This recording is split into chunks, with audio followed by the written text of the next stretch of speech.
It's your boy Graylin coming at you with another exercise application assignment video. Today we're going to be discussing what I did. So I hit legs. Legs, same old, same old. So basically we started out with calf raise variation. This time I didn't get to do it on the standing calf raise machine because it was packed out, so I did it on a horizontal leg press. Not a linear leg press, the horizontal leg press. And it actually felt pretty decent. And then afterwards I went straight into Smith machine squats. Then after Smith machine squats, I went into my stiff-legged Romanian deadlifts. After that, dumbbell sissy squats, followed up by seated hamstring curls, and then I went into the adductor machine, which was good. Wait, no, hold up. I'm reading off the wrong workout. That was last time. That was last time. My bad. Okay, so I did chest, shoulders, and chest, shoulders, and biceps. So incline chest press machine. I started out with biceps, preacher curl machine, hammer preacher curls on the preacher curl machine, and then I did, what is it? Can I read my fucking handwriting? Incline chest press machine, dips, behind the neck shoulder press on the Smith machine, dumbbell lateral raises, and reverse flies, because I didn't get to use the reverse pec deck. Okay, with that out of the way, let's start talking about adaptations to endurance training. I actually did a little bit of cardio the other day, so slightly more applicable. So endurance training increases our GLUT4 so muscle fuel utilization. That should be the topic. Endurance training is going to increase our GLUT4 transporter numbers and insulin's effects. So how does it promote fat burning then? There's some sort of reduced movement of GLUT4 and increased fat metabolism. So boosts delivery of fat to muscle, increases muscle's capacity to metabolize fat because you have an increased capillary density, therefore an expanded ability of free fatty acid transport across the sarcolemma, and improved capacity to move free fatty acids from cytoplasm to mitochondria. So when you think about endurance training, your capillary density goes up, slower blood flow, increased free fatty acid uptake, free fatty acid utilization up, and that spares your plasma glucose. Mitochondria is going to be going up.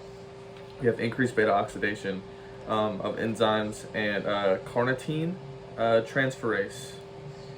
So increasing fat oxidation is how you push the lactate threshold further, because you're producing less lactate, because you're basically just chopping off acetyl-CoA,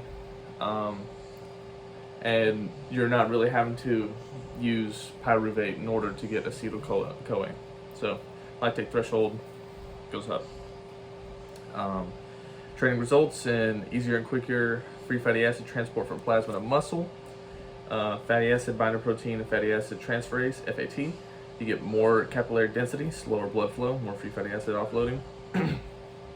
CPT1 and FAT work together to bring free fatty acid into the mitochondria. Increase in fat oxidation from training is due to an increase in fatty acid translocase.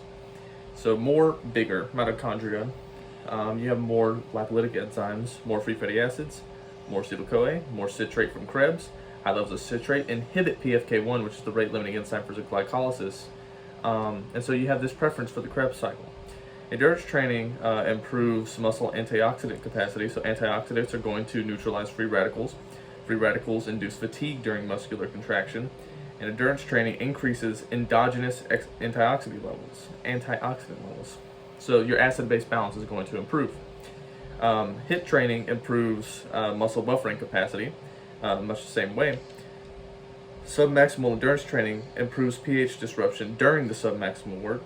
Endurance trained muscles produce less lactate and H+. Lactate forms when NADH, pyruvate, and LDH are concentrated. And so less carbs are being used, more pyruvate enters Krebs to the mitochondria. Your mitochondria numbers going up. NADH is taken to the mitochondria instead for the electron transport chain. And there's an increase in these shuttles that do that. LDH is shifted towards this H4 form, which is has less affinity for pyruvate. So your pyruvate is not going to get the enzyme that converts pyruvate into lactate is basically going to do that less because it doesn't like it as much in a sense. It's not as attracted, you know.